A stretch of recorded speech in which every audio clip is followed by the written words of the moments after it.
Hey guys, how's it going? So today I wanted to create a floral centerpiece for my dining room table, and I figured I would take you along with me. So what I have here is just a fairly ordinary bouquet of flowers that I picked up at my local grocery store. It was actually Trader Joe's because I absolutely love Trader Joe's for this kind of stuff.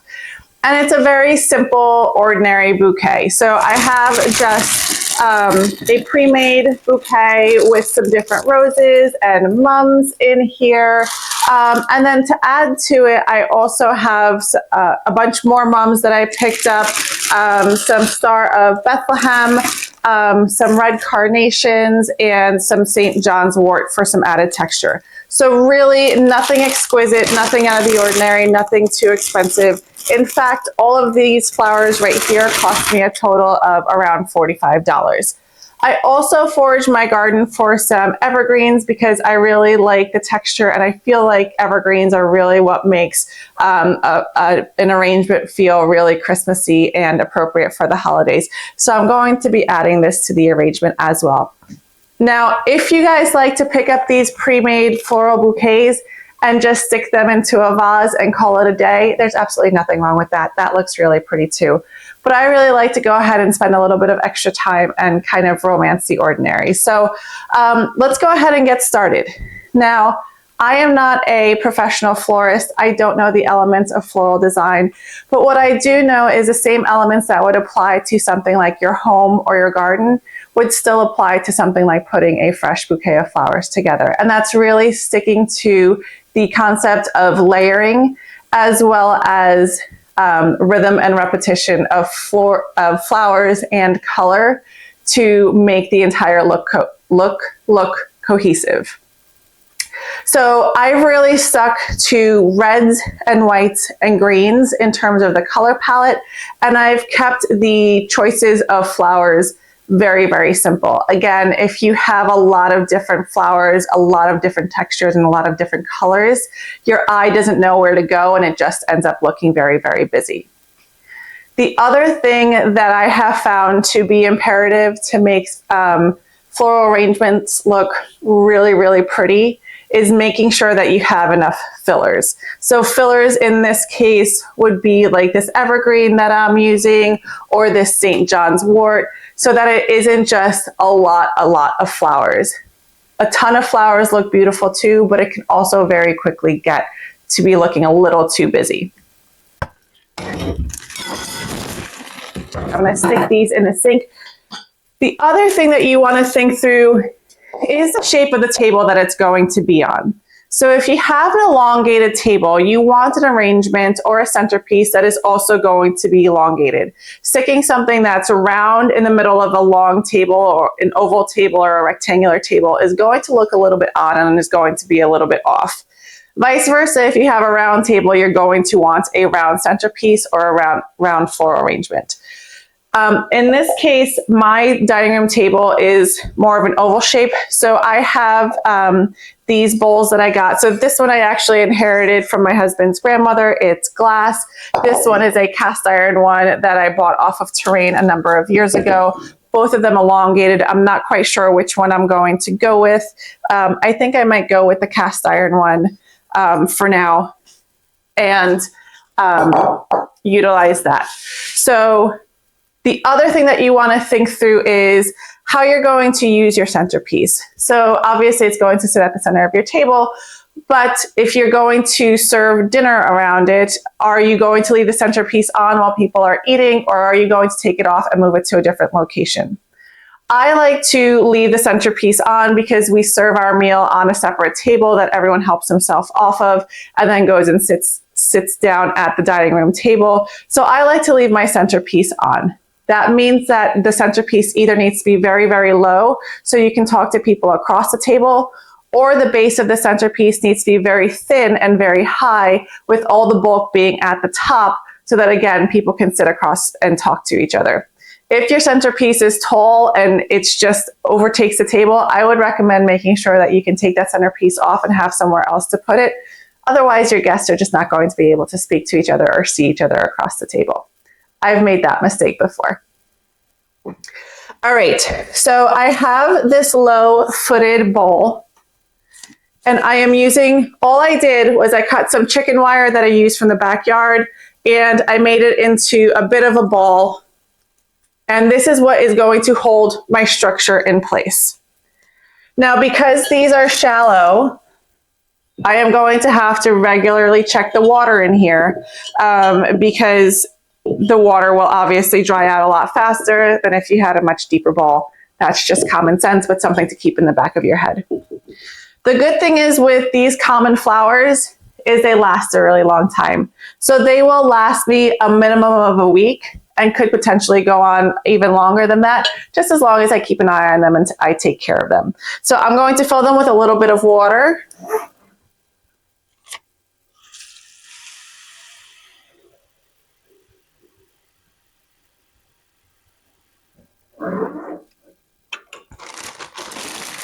And then some of the plant care food that comes along in here that really does help keep the plants fresh longer. So I'm going to dump a packet of those in.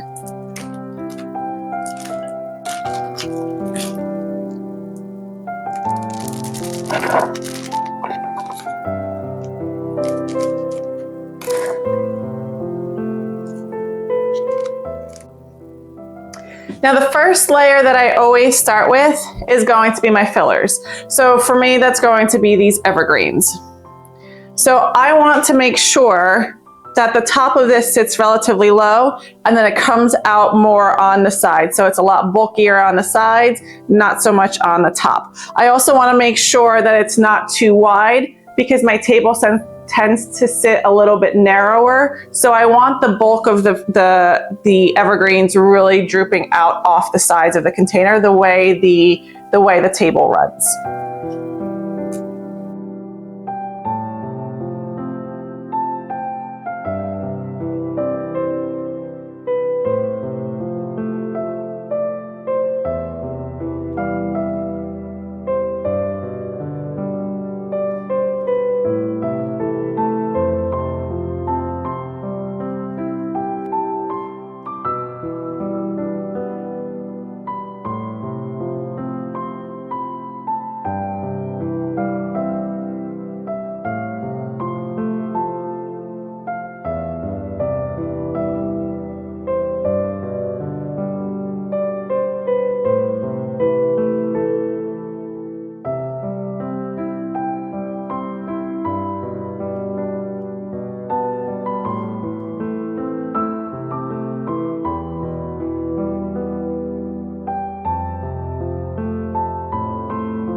All right, so I think that looks pretty good for my first layer. The next I'm gonna go in with is the next set of flowers that I have a lot of, and that's going to be my mums. And this way I work from the flowers that I have the most of to the flowers that I have the least of. This way I can make sure all sides of the arrangement are balanced.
I do trim off leaves, and I also do trim off flowers or buds that are sitting a little bit too low, and then I'll reuse them later on down the road as I'm trying to fill in any holes that I may have.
Next, I'm going to be moving in with some Star of Bethlehem.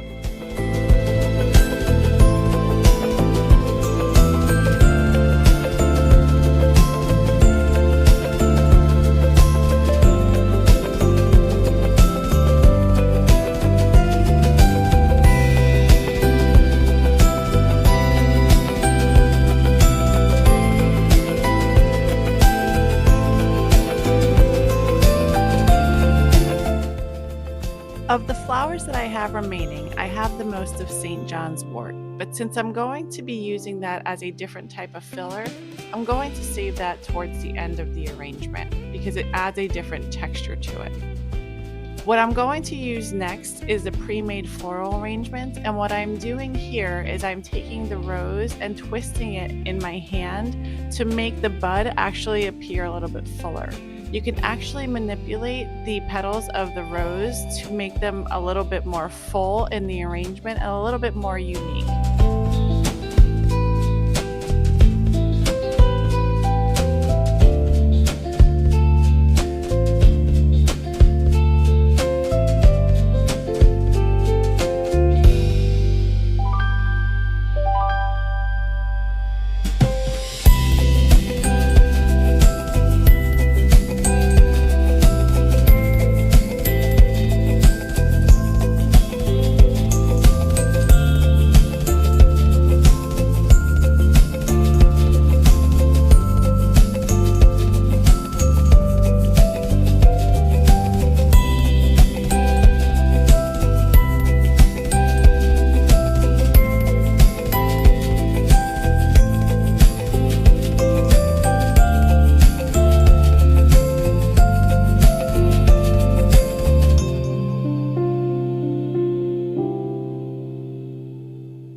time to add in that St. John's wort, which has more bulk at the top.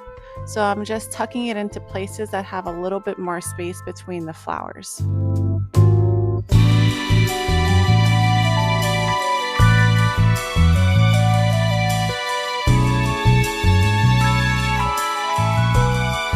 Here is a close-up of where I am so far, and now I'm just going to use the leftover evergreens that I foraged from my garden just to add in some more bulk and hide any of the floral stems that you can see between the flowers when you're sitting up close.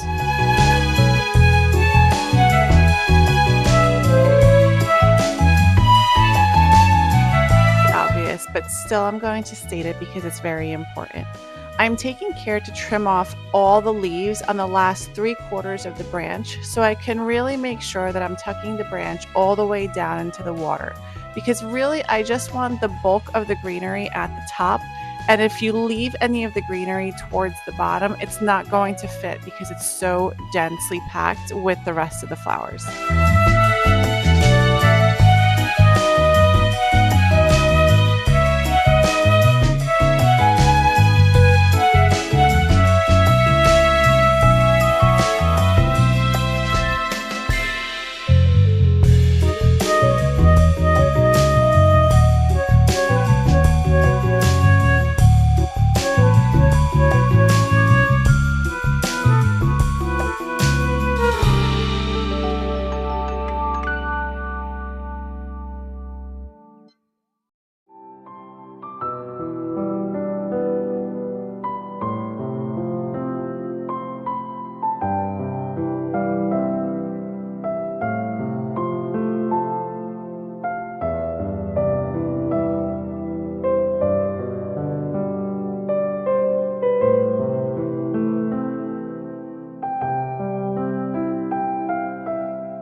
All right, so somewhere along the line, my microphone died, but this was the final product and I'm really happy with it. So you can easily turn a $45 grocery store bouquet into something that looks really special and elevates your dining room table.